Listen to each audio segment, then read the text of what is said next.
শোণিতপুৰ জিলাৰ অন্তৰ্গত ঢেকিয়াজুলি ট্ৰাক ব্যৱসায়ী সন্থাৰ ভৱনত আজি ঢেকিয়াজুলি কেন্দ্ৰীয় ৰঙালী বিহু সন্মিলনৰ এখনি সাধাৰণ সভা অনুষ্ঠিত হয়।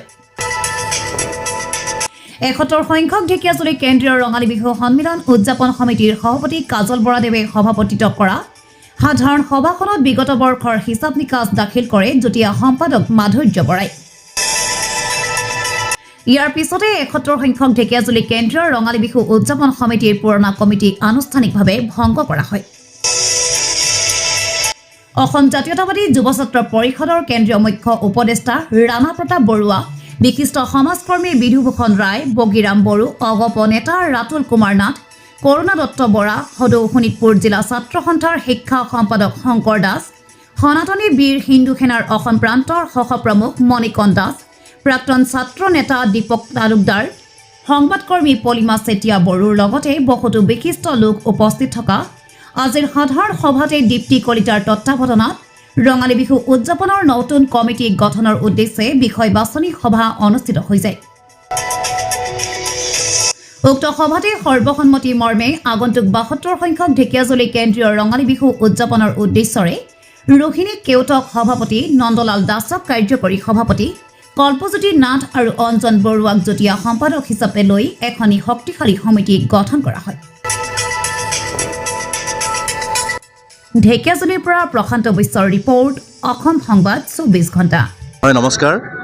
আজি ঢেকিয়াজুলি ট্ৰাক ব্যৱসায়ী সন্থা ভৱনত এখন সাধাৰণ সভা অনুষ্ঠিত হয় আৰু ৭২ সংখ্যক কেন্দ্ৰীয় ৰঙালী বিহু উদযাপন সন্দৰ্ভত অনুষ্ঠিত সাধাৰণ সভাখনত মোক সাধাৰণ সম্পাদকৰ এটা ডাঙৰ গুৰু দায়িত্ব অৰ্পণ কৰিছে ৰাইজে এটা বিশ্বাসেৰে, আৰু এটা ডাঙৰ দায়িত্ব যিহেতু ৰাইজে বিচাৰিছে, গতিকে সেই হিচাপে মই আগবাঢ়ি আহিবলৈ এটা সাহস বান্ধিছোঁ আৰু মই সকলো ৰাইজৰ পৰা সহায় সহযোগিতা একান্তভাৱে কামনা কৰিছোঁ যাতে ৭২ সংখ্যক কেন্দ্ৰীয় ৰঙালী বিহুখনি খুব সুন্দৰকৈ আমি পৰিচালনা কৰিব পাৰোঁ, সুপৰিকল্পিতভাৱে নিয়াৰিকৈ যাতে আমি চলাই নিব পাৰোঁ, সেই ক্ষেত্ৰত সকলোৰে সহায় সহযোগিতা আমি আন্তৰিকতাৰে কামনা কৰিছোঁ।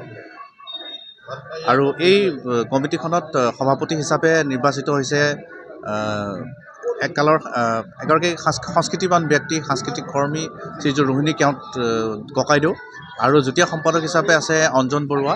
ইয়াৰ লগতে আমাৰ বহুকেইগৰাকী ঢেকিয়াজুলি গণ্যমান্য বিশিষ্ট ব্যক্তিয়ে এই কেন্দ্ৰীয় ৰঙালী বিহুখনত এক শক্তিশালী ভূমিকা গ্ৰহণ কৰিছে।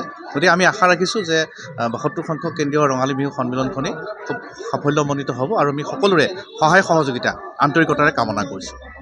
হয়, যে সকলো আজিৰ এই কমিটিত উপস্থিত থকা, সাধাৰণ সভাত উপস্থিত থকা বিশেষকৈ মহিলাসকল আৰু জ্যেষ্ঠ যিসকল আছিল তেখেতসকলৰ মোৰ ওপৰত আস্থা ৰাখি যি প্ৰস্তাৱ দিলে সভাপতিৰ বাবে, মই এই ঐতিহ্যপূৰ্ণ ঢেকিয়াজুলি শ্বহীদ নগৰীৰ কেন্দ্ৰীয় ৰঙালী বিহুখনৰ আজি সভাপতি হিচাপে গ্ৰহণ কৰিছোঁ আৰু সকলোৰে সহায় সহযোগিতা পাম বুলি আশা ৰাখি এই যি পদত মোক অধিষ্ঠিত কৰিলে সেই সকলো লোকে মই ধন্যবাদ জনাইছোঁ আৰু সকলোৰে সহযোগিতা বিচাৰিছোঁ। সকলোৰে জ্যেষ্ঠজন, আগৰ সভাপতি সম্পাদককে আদি কৰি আমাৰ বন্ধুবৰ, কনিষ্ঠজন, জ্যেষ্ঠজন সকলোৰে আশীৰ্বাদ লৈ পেলাই এই বিহুখন সুকৰূপে চলাম বুলি পাৰিম বুলি পেলাই মই আশাবাদী।